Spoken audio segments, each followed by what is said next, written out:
অনেক দিন আগের কথা। এক গ্রামে বাস করত একজন ভদ্রমহিলা ও তার ছেলে। ভদ্রমহিলার স্বামী মারা যায় এই 2-3 বছর হবে। একদিন বিকেলবেলা মা ও ছেলে কিছু একটা বিষয় নিয়ে কথা বলতে বলতে গ্রামের রাস্তা দিয়ে হেঁটে হেঁটে বাড়িতে যাচ্ছিল। পরের দিন ওই ছেলেটি গ্রামের অন্য একটি ছেলের সঙ্গে ওদের ঘরের পাশে এক খেলার মাঠে খুব মজা করে খেলাধুলা করছিল।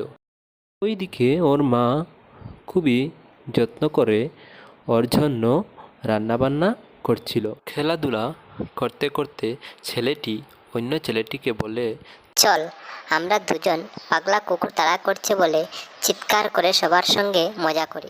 যেমনি কথা তেমনি কাজ। দুজন মিলে খুব মিথ্যা চিৎকার আরম্ভ করলো। বাঁচাও বাঁচাও, কে কোথায় আছো? বাঁচাও, পাগলা কুকুর আমাদের তাড়া করছে। ওইদিকে ওর মা ওদের চিৎকার শুনে পাগলের মতো দৌড়াতে দৌড়াতে ওদের কাছে গিয়ে পৌঁছালেন। গিয়ে বলতে লাগলেন, কোথায় কুকুর, কোথায়? কিছু হয়নি তো তোদের? মা দেখলেন ওরা মিথ্যে চিৎকার করছিল। তখন ভদ্রমহিলার খুব রাগ হলো।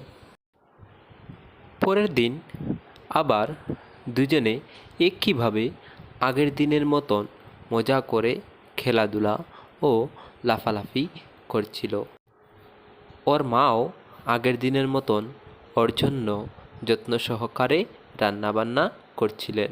আজ আবার দুজনে মিলে বলতে লাগলো, চল, আজ আমরা কালকের মতো মায়ের সঙ্গে মজা করি, মিথ্যা চিৎকার আরম্ভ করি, চল। আজও তারা সেই একইভাবে মিথ্যা চিৎকার আরম্ভ করলো। বাঁচাও বাঁচাও, কে কোথায় আছো? বাঁচাও, কুকুর তাড়া করছে। মাও সেই একইভাবে পাগলের মতো দৌড়াতে আরম্ভ করলেন। কিরে, আজ তো নিশ্চয় মজা করছিস না? তারা হাসতে আরম্ভ করলো। মা, মজা করলাম মা, তোমার সঙ্গে মজা করলাম। ভদ্রমহিলার আজও খুব রাগ হলো। দুদিন পর আবার তারা একইভাবে ওই মাঠে খেলাধুলা ও লাফালাফি করছিল দুজনে মিলে। খেলাধুলা করতে করতে অন্য ছেলেটি বলে উঠে, আমি আজ আর খেলবো না রে, শরীরটা ভালো না। এই বলে ও বাড়ি ফিরে চলে যাচ্ছিল। প্রথম ছেলেটি বলতে লাগলো, দাঁড়া দাঁড়া, আরে একটু খেলে যা। ছেলেটি যাওয়ার পর ঘটে এক আশ্চর্যজনক ঘটনা। ওই দিন ওইখানে সত্যিকারের পাগলা কুকুর এসে ওকে তাড়া করতে আরম্ভ করে। ছেলেটি বাঁচাও বাঁচাও বলে খুব চিৎকার আরম্ভ করলো, কিন্তু কেউ আজ আর আসলো না। কুকুর ওকে মাটিতে ফেলে কামড়াতে আরম্ভ করলো। ওইদিকে ওর মা চা খেতে খেতে বলছিল, কর, চিৎকার কর, আজ আমি আর তোর মিথ্যা চিৎকারে সাড়া দিচ্ছি না।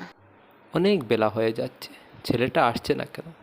এই কথা বলে মা এগোতে লাগলো। গিয়ে দেখলো রাস্তায় ওর ছেলে অজ্ঞান হয়ে শুয়ে আছে, আর পা থেকে খুব রক্ত ঝরছে। ও খুব কান্না করতে আরম্ভ করলো। গল্পটি থেকে আমরা বুঝতে পারলাম মিথ্যার ফল কখনোই ভালো হয় না।